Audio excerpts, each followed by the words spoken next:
What's up, Pokemon fans? Are we grooving? S-Man here, back at it again with a brand new Horizons review. Now, we're just gonna get right into this review and keep this grooving session going. Yes. But yeah, like the video, subscribe. Next time I'm not gonna be standing up because I had to squat the bean camera and it really hurts.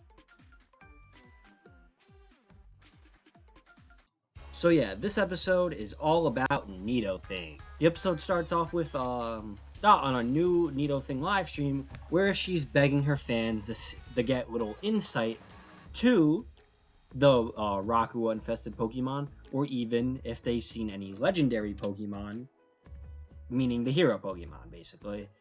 But her chat dies off the second she acts, when suddenly a commenter by the name of Litten Superfan saves the day by saying she saw a black Rayquaza, which leads to Dot giving this information to Liko and Roy, and Roy's dream being the black Rayquaza. Roy gets extremely excited to be able to reunite with his former partner. But yeah, the duo arrive in the small town where they are going to meet this girl, and she introduces herself as Litten Fan. I don't think she ever gives her proper name, but she is Litten Fan. Nidothing's #1 fan, and we even see this with a bunch of handmade merch that Liko fawns over. And it's also a little funny that before they meet this girl, Liko's a little nervous about meeting another Nidothing fan, especially because she's been out of the community as of late. With that, they introduce themselves to her as Nidothing's staff, and she gets upset that she didn't get to meet the real Nidothing until Dot has to basically save face by popping up on screen and saying hello to her, and she begins to freak out, finally meeting her hero, at least in some sort of way, like alive, directly talking to her. And it's also another good detail that Litten Fan recognizes Liko as being in the comments, and even notices she hasn't been commenting on videos lately, and makes a little comment about her own that she's gonna steal Liko's place as Nidothing's #1 fan and friend, because apparently, to the Nidothing viewers, it seems that Liko has been getting special treatment because of her friendship with Dot that started near the beginning of the series.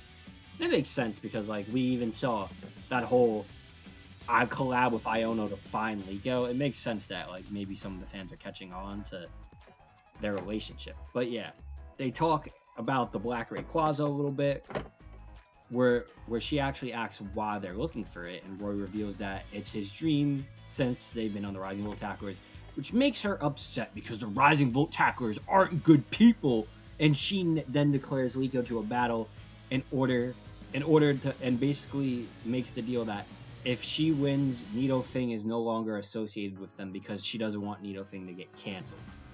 Yep, we got a cancel culture episode, but yeah. She sends out her Incineroar and declares to fight Meowscarada, which I gotta say, even if this is Liko's ace, that's kind of messed up. Where it's well, I'm only gonna fight you if I have the advantage. But yeah, it's a very interesting battle. The beginning isn't that interesting because it's just her using the same few moves in the same order, and getting up the upper hand on Liko because of type advantage. The only part I really did like before the midway through this battle was when Liko tried to stop Darkest Lariat with the string, only to get pulled in closer and get point-blank hit with Flamethrower.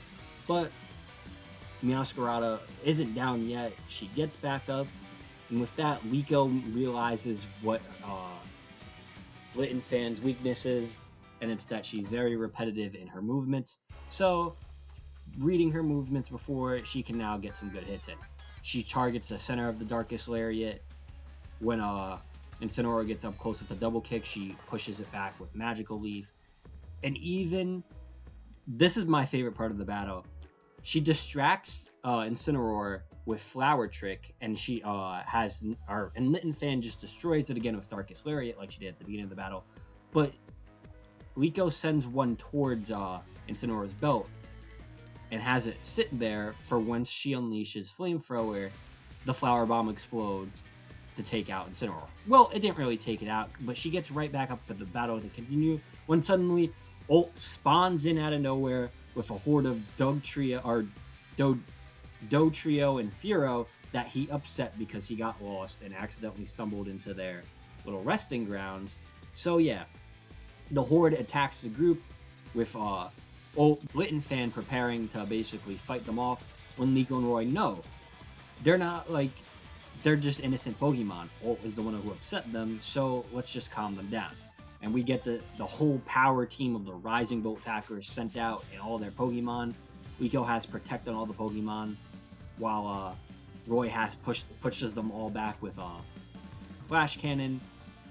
And then Meowscarada and Cap give off a little show, which Roy signals off with a singing, with his classic song where him, Crocolar, Kilowattrel start singing to all the Fearos and their trios, with Cap, Meowscarada, Hatterum, Terrapagos, and even old Sableye dancing along. Yep, no Lucario dancing along. But yeah, they sent off the Pokemon, and that's when Litten fan apologizes for being so wrong about the Rising Volt Tacklers and declares the battle off because the Rising Volt Tacklers are good people. She noticed this in the battle because Liko was able to basically was on another level with her partner to the point where they weren't even like they just knew what each other were thinking, along with how they handled that whole situation.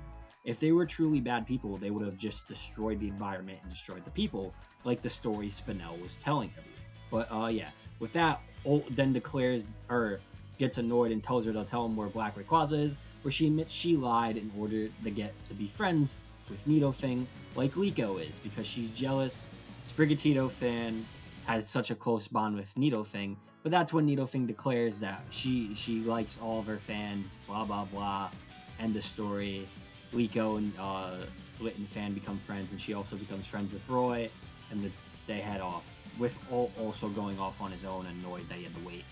With nothing changing at the end of the episode, besides that they changed the opinion of one person's views of the Rising Volt Attackers, and they felt good about that. Let's move on to the pros and cons about this episode. Firstly, the cons. Although I like Ult as a character, he did not need to be in this episode.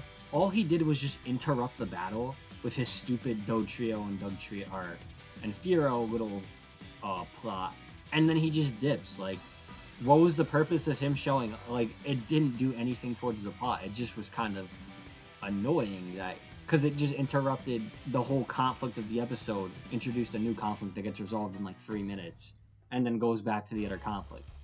But yeah, the other thing I really don't like about this episode is I don't like Litten, and she kind of got on my nerves with her whole notice me senpai Nidothing energy and her whole like annoying like personality. Where it's like, I'm the real fan, Liko. You're not on my level.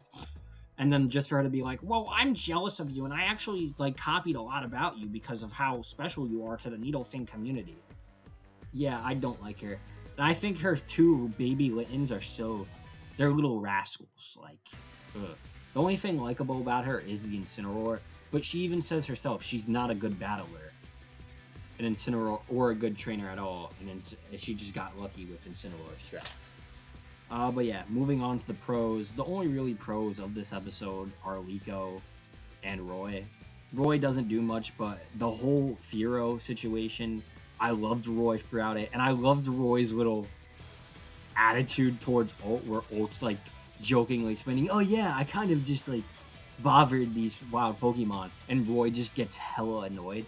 And I also love that Roy is the one who's being like, no, we can't fight them, let's calm them down. And like he basically leads the charge with all of his Pokemon and even the whole singing thing to calm them all down. And it just shows like great more of like of Roy's leadership, along with like him as a character, the whole singing and like building bonds with like Pokemon and people aspect of his character, and I liked it.